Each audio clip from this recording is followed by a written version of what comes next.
There we are. What's going on, folks? Happy Friday to you, man. We are live at lunch, bro. Getting it done, getting it in, having a good time. Trying to do something different. Um, Good Friday. A lot of good things were going on. Busy news cycle for the NFL, and with the after the combine camp. Again, like I said before, everybody's looking at what happened, who they were looking at.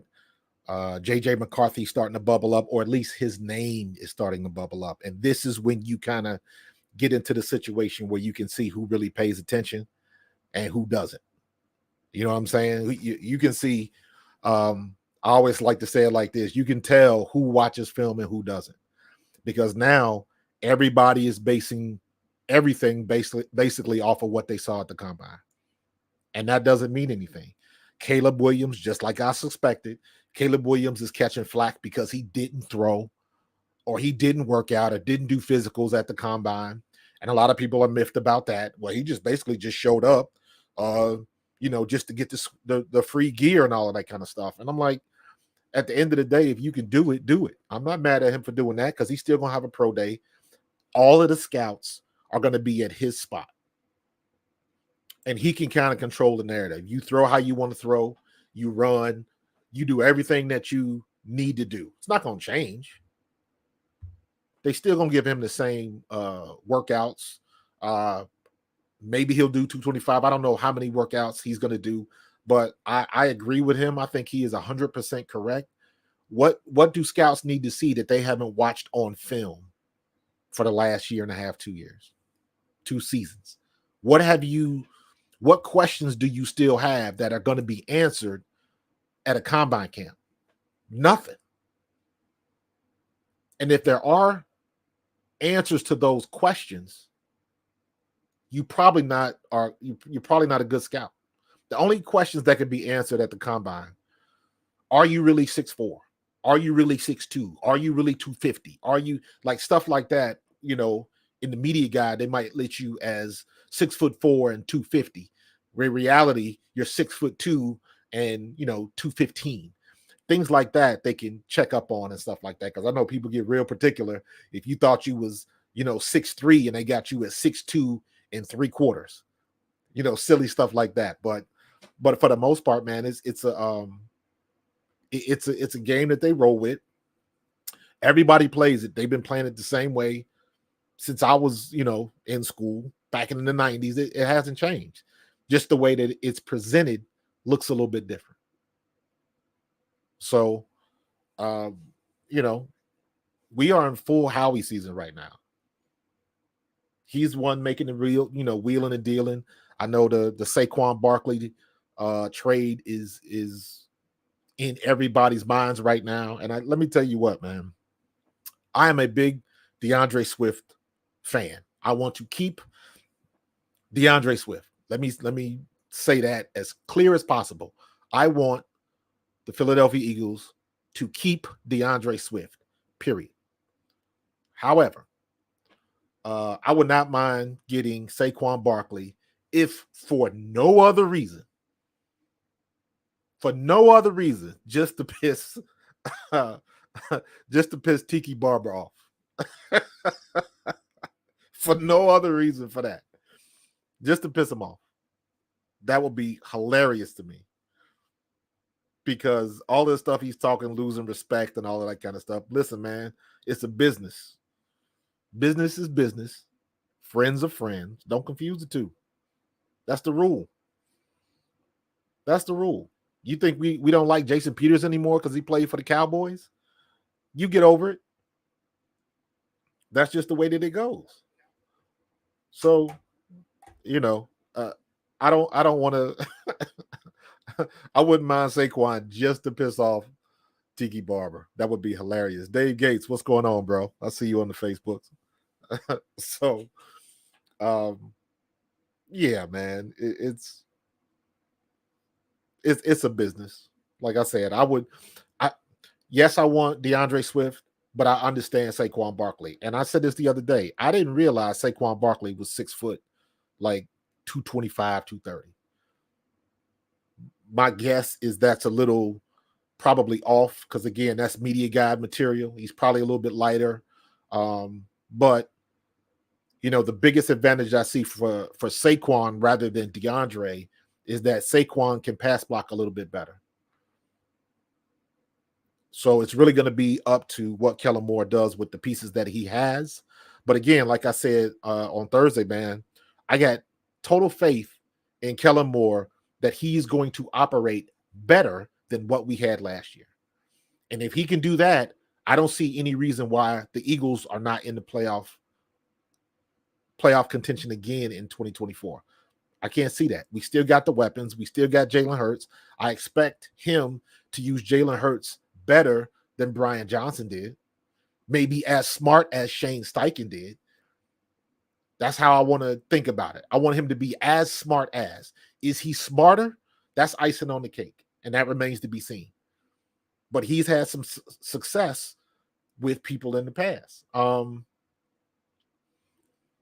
Yeah. Antonio Gibson. Yeah, we'll see, man. We'll see. But there's a lot of parts to be played still. You're going to get a whole bunch of other moving parts as soon as we have the draft, or heck, when we get closer to the draft, you're gonna see a lot of wheeling and dealing. You saw what happened with Russ down in Denver. I do understand that at all. I do understand that Sean Payton didn't like him, and they just reneged on that deal, and they got to eat all of that money until somebody else signs him, and he's still gonna get paid. I remember when I played when I was with the Eagles, Herschel Walker was there, and Herschel used to joke because we used to say Herschel used to joke that this was in the 90s, and he said, "Listen, man, I'm still getting paid from the USFL because he signed that ridiculous deal when he came out of Georgia. He went to the USFL first, and Trump was paying him a whole lot of money.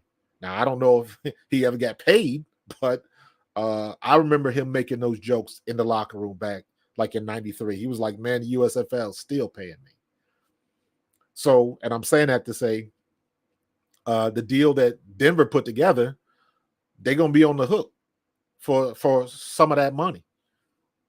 Now, when he signs a new contract with another team, whether he goes to Pittsburgh or however this is going to play out, they might work some things where maybe Pittsburgh will take over some of that. But for the most part, Pittsburgh or whoever he signs with, I'm not going to put him in Pittsburgh, but whoever he signs with, they are not on the hook for that money. They try to work a deal where, it's beneficial to them, but they released them. It's not a trade. They released them. So, Broncos are on the hook for that. And I tell you what, man, whatever the Broncos get, they get what they get. I don't like Sean Payton. Let me say it like this. I didn't dislike him before because I only knew Sean Payton from when he was with the Saints and when he was coaching Drew Brees, because I like Drew Brees and I liked the Saints at that time, and I was glad they won the Super Bowl, all of that kind of stuff. But the way that he mistreated Russell Wilson, I was like, I'm out on him completely. Whatever the Broncos get, and I got friends that play for the Broncos, won Super Bowls with the Broncos. I'm a Terrell Davis fan. But the Broncos as an organization right now, I'm like, if they lose every game the next 5 years, I could care less. I could care more, actually. Because I don't like when people mistreat folks like that. And I know here's why it rubs me the wrong way. Because there are certain people, everybody knows that phrase, you got the wrong one today. You mess with the wrong one. You picked the wrong one today. Russell Wilson ain't that dude. Russell Wilson ain't the dude that'll cuss you out and come back at you or fight with you, or he ain't that dude. So for Sean Payton to go at Russell Wilson during the season when he had you in playoff contention, the way he went about going after Russell Wilson it seemed personal, it seemed excessive, and it was unnecessary in my book. So that dude had you, whether you like him or not, whether you thought he was corny, because he is, but that has nothing to do with what he was doing on the field. And you got all of these quarterbacks that check all of the boxes and can't hit the broadside of a barn, couldn't hit a mirror in the bathroom. And they will get opportunity after opportunity. I think Steve Smith said it best. You got these guys that can't hit a wall, can't hit the wall of a barn, and they get all these opportunities. And then you get guys that know how to play and put it down on the field. And for whatever reason, the media doesn't like them, the coaching staff doesn't like them, and they hustle all of these people at a time. So from my perspective, the way that the Sean Payton and the Broncos handled that situation, like, I'm out on them. So they get what they get. So I'm hoping that Russell Wilson will land in a good spot, and he can go out on his own terms. Hope the game doesn't spit him out. I hope he doesn't go down to injury, and I hope he gets an opportunity to make it to the playoffs again. So we'll see what's going on. What's going on, Gordy? Appreciate you, bro. So yeah, man, it's a lot. Very busy news cycle this week, especially we still, and we're gonna be going through this for the next 2 weeks. We're still dealing with the aftermath of Jason Kelce. Because then after the speech and after everything that came after that, then he got on his podcast and talked about it some more, and it was emotional then. And it's funny because it's in this whole situation, you see Travis Kelce kind of evening out. Because Travis Kelce was the wild card. He was the wild dude, the party dude, had a reality dating show, and he was that crazy dude. Obviously, Jason was the more responsible big brother. And I've heard the stories when they were at UC, and Jason had to advocate for Travis to keep him on the team because they were about to kick him off the team and all of that kind of stuff. So he stepped up and did what big brothers do. And their relationship is strong. But it's funny, as wild as Travis is, you see his attitude and his temperament kind of evening out a little bit based on the experiences he's going through with his brother and watching his brother. At least that's my perspective on it. So Justin Simmons got released. Dave Gates is saying Justin Simmons got released. And he's a great player, but he's 30. So he's a bit hesitant. Yeah. Same situation with Kevin Byard. We just released Kevin Byard. I thought Kevin Byard was a good player. I just think he came into a bad situation. Him and Shaq Leonard just hurt. Let's just leave that out. But Kevin Byard is still a quality player. And I think Kevin Byard was just in the circumstance with all of that nonsense that was going on with Sean Desai and Matt Patricia. Because if you remember, Kevin Byard was the one that came out and said, hey, can we scout our opponent on our own? Which means something was going on in the film room that wasn't kosher. And he's been a veteran and in the league long enough to be able to fish that stuff out. I've heard stories of that before. I talked with Barrett Brooks.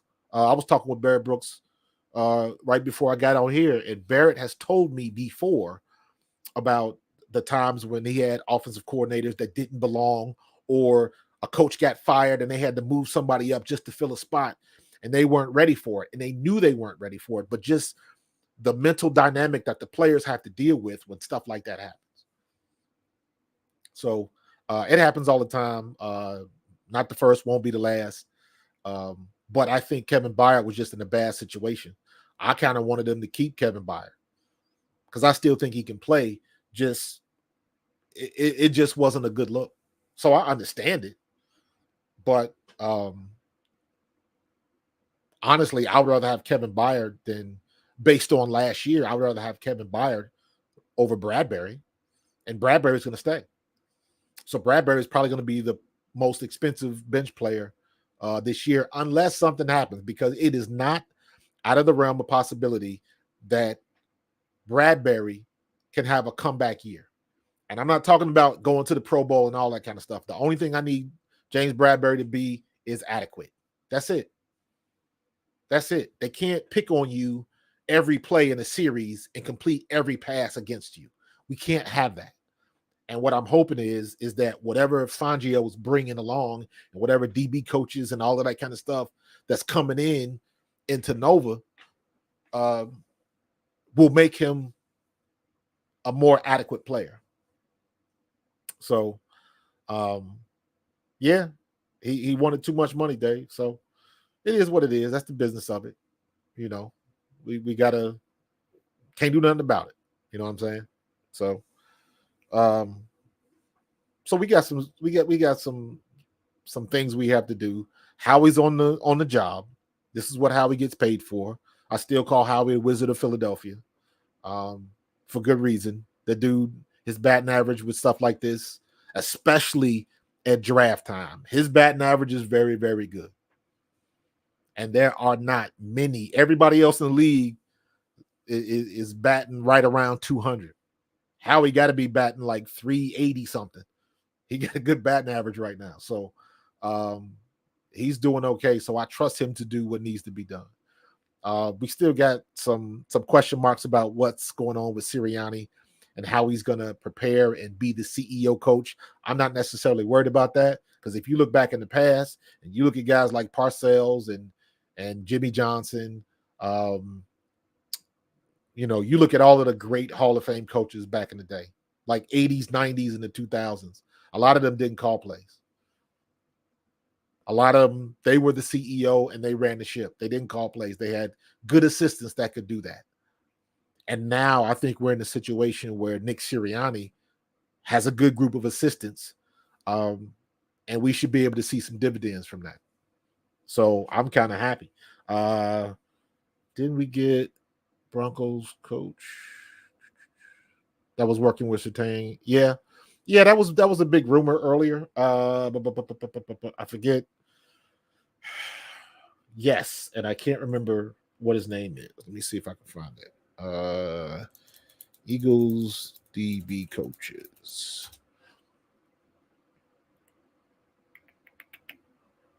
Who did we hire? Vic Fangio, Kellen Moore. Was it Jamal Singleton? No, I don't think that was it. Sirianni, defensive coordinator, Michael Clay. I still think it's funny that Michael Clay was the best coach we had last year after wanting him fired the year before. Jamal Singleton, Christian Parker. Defensive back coach, Christian Parker. Cornerbacks coach, Roy Anderson. Clint Hurt, that's the guy from Seattle.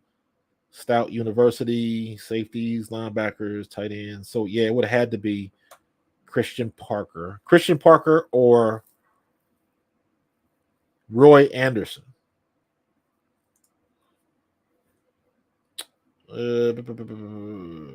Yes, it was Christian Parker because it says right here in the biography, spent the last 3 seasons as Denver's secondary coach and is credited with helping develop cornerback Patrick Surtain to PS2.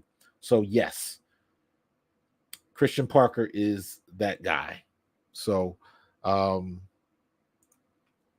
he hopefully we can, hopefully the stuff that we're doing will be able to pay dividends. You know what I'm saying? So, hopefully it can help. If PS2 wants to come up here, a lot of moving parts in that situation. But hey, when you got I'm telling you, people discount the relationships. So, and actually, for the same reason that everybody wants Patrick Surtain, because of this guy, if you think about it, that's the same reason why we thought Brian Johnson was going to be a good offensive coordinator for the relationship that he had with Jalen Hurts. They knew each other, and the communication was going to be better. It just didn't work out that way. So, yeah. So it is what it is, and I hope we can get him. I hope PS2 wants to come up this way because we need the help. But I think our defense is going to be in good shape because it can't be as bad as it was last year. And I think just the mere fact that Vic Fangio works for the Eagles now should put us in the middle of the pack. Sight unseen. Not a play has been made or played. And I think just having Vic Fangio in the building moves our defense up about 10, 12 spots. Yes, you still have to play the game, but just on his cachet, his experience, what he's already done in the game, yeah. Same thing with Kellen Moore, because our offense can't be as inadequate as it was last year. So on all fronts, I think we are in a good spot to make another run in the playoffs and see what we can do. AJ Brown is still going to be good. And hopefully we'll keep, if he's on another record-breaking receiving streak, keep giving him the ball. I don't understand why we stop giving him the ball. Obviously, it's not that simple, but I'm like, come on, man. It wasn't. All you had to do is keep throwing that slant across the middle. That's all you had to do. I trust that Kellen Moore will figure out a way to use Devontae Smith even more. But I'm going to let that evolve. I like our tight end situation with Dallas Goedert and Albert O. I think Albert O physically and talent-wise is better than Goddard, but Goddard has experience, and it's not like Dallas Goedert is a scrub, not by any stretch of the imagination. Dallas Goedert is a Pro Bowl tight end. So from that standpoint, I think we are in good shape. And I want to trust the fact that Kellen Moore is going to look at the pieces that we already have on the board and make the right moves. That's all we need.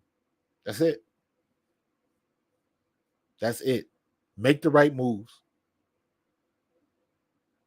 And I think we'll be in good shape, man. So it is what it is. So I'm very happy with where we are. A lot of stuff, a lot of moving parts. Another week closer to the NFL draft. And then you're going to have these people, excuse me, you're going to have these people going crazy again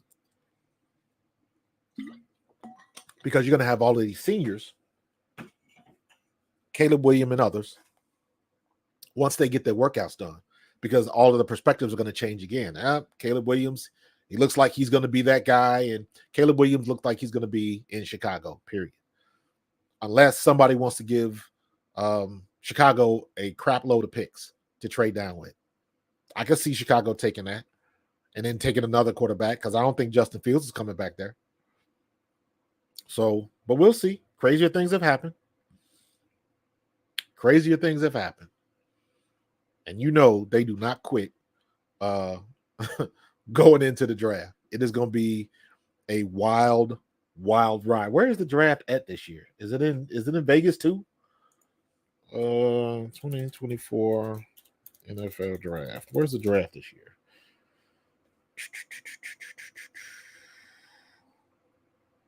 '23 draft info. 2024. It is in Detroit. So that should be fun. Martius Park, Hart Plaza. So yeah, man, we should be getting that done, and I'm looking forward to it, man. I'm very excited. I'm very excited to prove some people wrong in this offseason and next year. I want to see Jalen Hurts take another big step. It still pisses me off that he couldn't get over that 4,000-yard passing mark, and he should have had it. He should have had like 4,300 yards passing this year. For as much as everybody says he can't throw, he's not a good quarterback, all of that kind of stuff, he should have had 4,000 yards plus passing. If it wasn't for the breakdown in those last 5 games, killed him. So, all of the griping that we've done for the last 2 years, because even a lot of the gripes that we had this past season were the same gripes we had when they went to the Super Bowl. So that didn't really change much. It's just the way we executed and how everything manifested at the end of the year last year was just bad taste in your mouth. So hopefully, new staff, new people. We are going to have some new leadership. There are going to be a couple of new leaders in that locker room, especially when you got the vacancy of a Jason Kelce. I want to know the over and under of how many games is Kelce going to be on the sideline. That's what I want to know. You already know it's going to happen. He'll be over there with Stout at least 1 or 2 times. That's what I'm betting on. Hopefully more, because I want to see him on the sideline. The problem with that is he might not want to do that, because that's the worst feeling you can get when you seeing stuff. You're like, man, I should have stayed. and that whole internal struggle. So maybe he might not want to deal with that. But I definitely think he would be invaluable on the sideline, especially talking to Cam Jurgens. Because like I said before, Cam Jurgens is ready to play now. I think Cam Jurgens is going to be another top-notch all-pro center, just like Jason Kelce. Just give him time. Just give him time.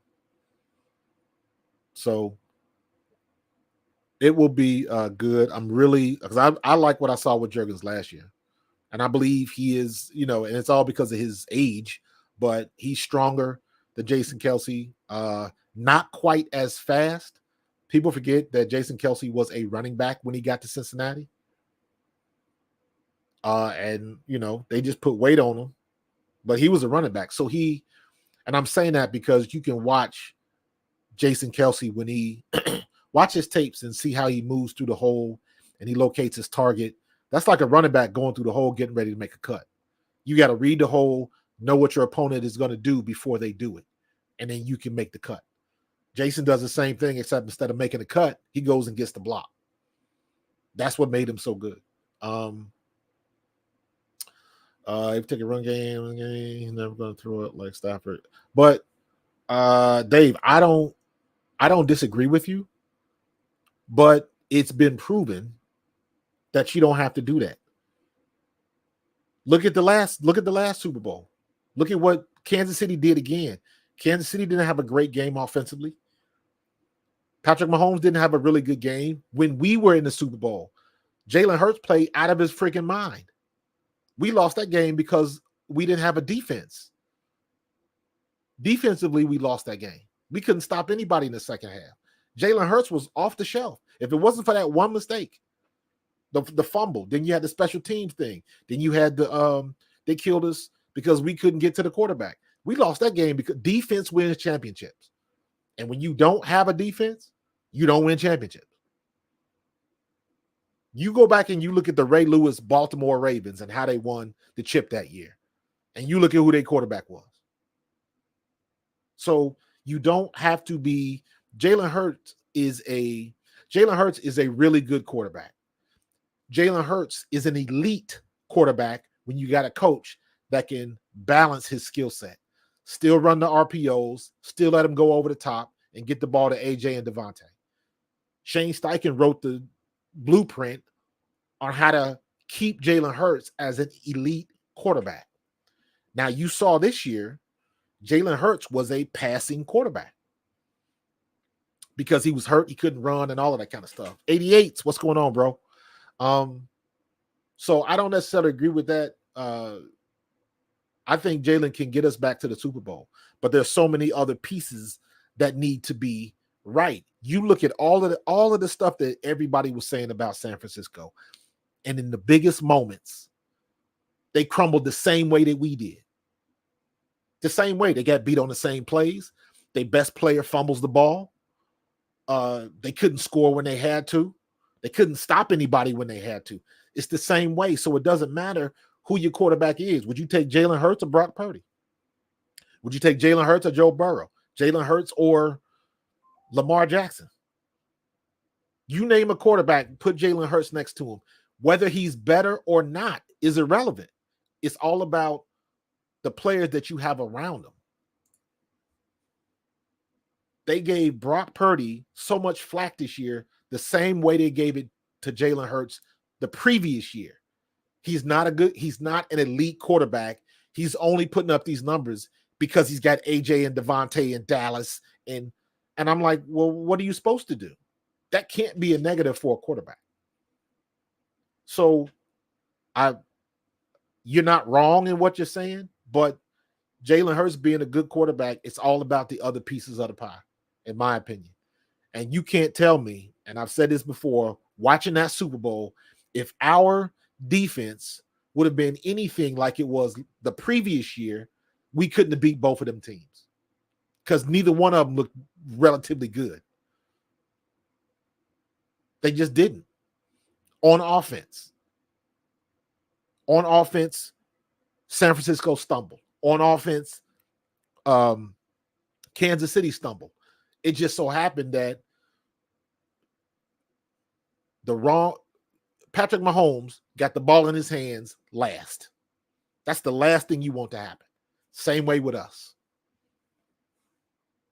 Every time Jalen Hurts had to go down the field, he went down the field and scored. But you can't leave 15. You can't give him the ball when it matters most. That will be his legacy. If he's got the ball last, he's probably going to win the game. So, Dave, I don't disagree with that. But here's the thing, though. You just got to get somebody, you got to get a coach that recognizes that balance. And there's different things you can do off of that. I didn't think that Jalen Hurts needed to run that much once we got DeAndre Swift. But apparently, the Eagles' offensive coaching staff thought differently. Because my logic is, if you got somebody like DeAndre Swift, or let's make everybody's dreams come true. Let's get Saquon Barkley. When you got a running back like that and you don't give him the ball and you don't run true play action off of that, what's the point? I still, when he was healthy, after he twisted his knee, that I believe in week 4, why didn't we run more play action? Why didn't we run more play action out of ace formation? Why were we still trying to run everything out of gun? Teams would sit back and they would guard the scramble lanes. They would guard the rush lanes. They would guard the outside, and they would force Jalen Hurts to go up the middle if he wanted to scramble. And he couldn't move the way he wanted to move. So if you remember, go back and look at the tape, Jalen Hurts was getting a lot of coverage sacks. The other part of that is we still were running routes where all of our receivers are going 10 and 15 yards down the field. We didn't have anything quick. That's the hot route problem and all of that kind of stuff. That was coaching. That was our offensive scheme. It was just, Jalen Hurts wasn't freelancing on all of them plays. So you got to look at who's running your chessboard, man. And that's the battle we lost towards the end of the year because everybody caught up and we didn't change nothing. So last year, Jalen Hurts established himself as a dual threat, not a running quarterback. There is a difference. Jalen Hurts last year in 2023 or in 2022, Jalen Hurts was a dual threat, not just a running quarterback. And I mean, he could beat you with his arm or he could beat you running the ball with the RPO. But they both have to be in balance. If you're going to run the RPO, that means at some point in time, you got to throw the ball. And Jalen was putting the ball on the money. Jalen was throwing with anticipation. He was throwing guys open. And then teams realized, like, we can't just sit back and let him pick us apart because he could pick you apart. That's when Jalen Hurts kind of was playing at an elite level. Some of them balls, he was putting them balls on the money. He was throwing dimes. He wasn't getting lucky. They weren't always great catches. Now, obviously, it helps to have a player like A.J. Brown and Devontae that can go up and get the ball, that can make it catches in traffic, break tackles, all of that kind of stuff. But you still got to put the ball on the money. He wasn't doing that in 2021. So you saw the progression. So I believe that Jalen can get us back into the playoffs and back to the Super Bowl. But we gotta have the complementary pieces too. So yeah, to Oz. What's up, Murph? You look at was it that one throw to Oz? I'm trying to who did he throw open earlier in the year? But they were dragging across the middle. I can't remember. Maybe that was Oz too. I think that may have been Devontae. I don't remember. But listen, Jalen Hurts was putting the ball where it needed to be, period. And based on what I've seen, the criticism of him towards the end of the year is valid. But that goes into a pot with a whole bunch of other stuff that was going on. clearly we didn't have the coaches, because a good coach is going to be able to pull his reins and say, stop doing that. This is what you need to do. This is what we're seeing. But apparently our coaching staff couldn't do that. So with Kellen Moore and Fangio and Sirianni, all of that, the new ingredients we got in the room should be better. And I expect Jalen Hurts to be better. My only worry with Jalen Hurts is he's got to learn another offense. So we'll see what happens. But I got all the confidence in the world that Jalen Hurts is going to be just as good, man. So I'm not worried about that at all. Not one iota. Because Jalen Hurts has proven in this very short time that he is willing to put in the work. Everybody can't say that.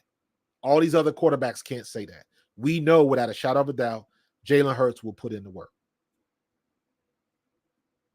So if you want to worry about Jalen Hurts, I hope he doesn't start a podcast next season.